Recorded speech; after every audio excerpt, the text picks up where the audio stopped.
हिराबासित प्यारे बच्चों, शेख चली का नाम तो आपने यकीनन सुना होगा और उसकी कहानियां पढ़कर लुत्फ अंदोज भी हुए होंगे। आज हम उसकी हमाकत से भरपूर कहानी सुनाते हैं। किसी गांव में एक बुढ़िया रहती थी जिसका एक ही बेटा था जिसका नाम चली था।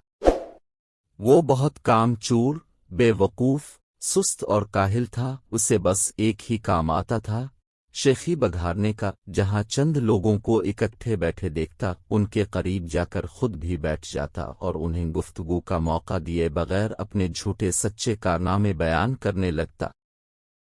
गांव के लोग उसकी इस आदत से बहुत तंग थे और उसका नाम ही शेख चली रख दिया था।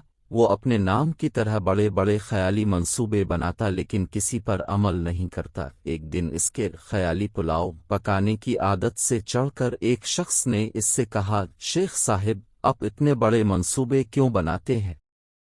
आपने एक हफ्ते बाद इस दुनिया से कोच कर जाना है, अपनी मौत का ख्याल करें। जारी है से ये सुनना था कि बेवकूफ शेख चली को एक हफ्ते बाद अपनी मौत का यकीन हो गया और उसने इसकी तैयारी शुरू कर दी। पहले इसने कब्र खुदवाई और इसमें जाकर लेट गया। 6 दिन गुजर गए, कुछ न हुआ। 7वें रोज शेख चली ने सोचा कि ये इस शख्स के बताए हुए एक हफ्ते का आखिरी दिन है, शायद अब मौत का फरिश्ता आने वाला है।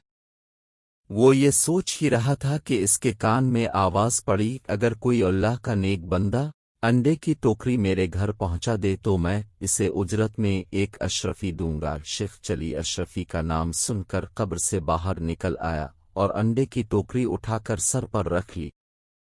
ये देखकर टोकरी के मालिक ने कहा, शेख साहिब, जरा संभाल कर ले जाना, अंडे टूटने ना पाएं, वरना एक दमड़ी भी नहीं दूंगा, उल्टा हर जाना ले लूंगा। शेख चली बड़े गुरूर से बोला, मियाँ साहिब, मैं शेख चली हूँ, कोई छोटा मोटा शख्स नहीं हूँ, पूरा गांव मुझे जानता है। ये कहकर वो अंडे की टोकरी लेकर चल पड़ा। ख्याली पुलाव पकाने की तो आदत थी ही, सर पर अंडों की टोकरी रखकर रास्ता चलते हुए इसकी ज़हनी रूह बहक गई और लगा ख्याली पुलाव पकाने, अंडे पहुंचाने की मजदूरी मुझे एक अशरफी मिलेगी, बड़ी रकम है, इससे मैं मुर्गी खरीदूंगा, वो अंडे देगी, अंडे बीच कर बिक्री लूंगा, जो बच्चे देगी, बिक्री के बच्चे बीच कर गाय लूंगा, गाय दूध देगी, मेरे बच्चे दूध मांगेंगे तो मैं उनसे कहूंगा, ये लो दूध। इतना कहते हुए इसने टोकरा पकड़े दोनों हाथ हटा लिए, जिसकी वजह से वो जमीन पर गिर पड़ा और सारे अंडे टूट गए। अंडे के मालिक ने जब ये मंजर देखा तो वो आहो बका करते हुए बोला, हाय मेरे अंडे। दूसरी तरफ शेख चली रोते हुए दहाई दे रहा था, हाय मेरे बच्चे।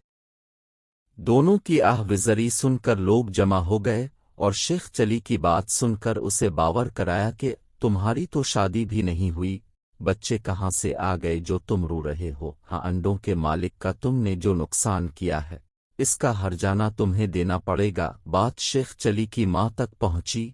उसने वहां आकर हर्जाने की रकम अदा करके शेख चली की गुलोखलासी कराई।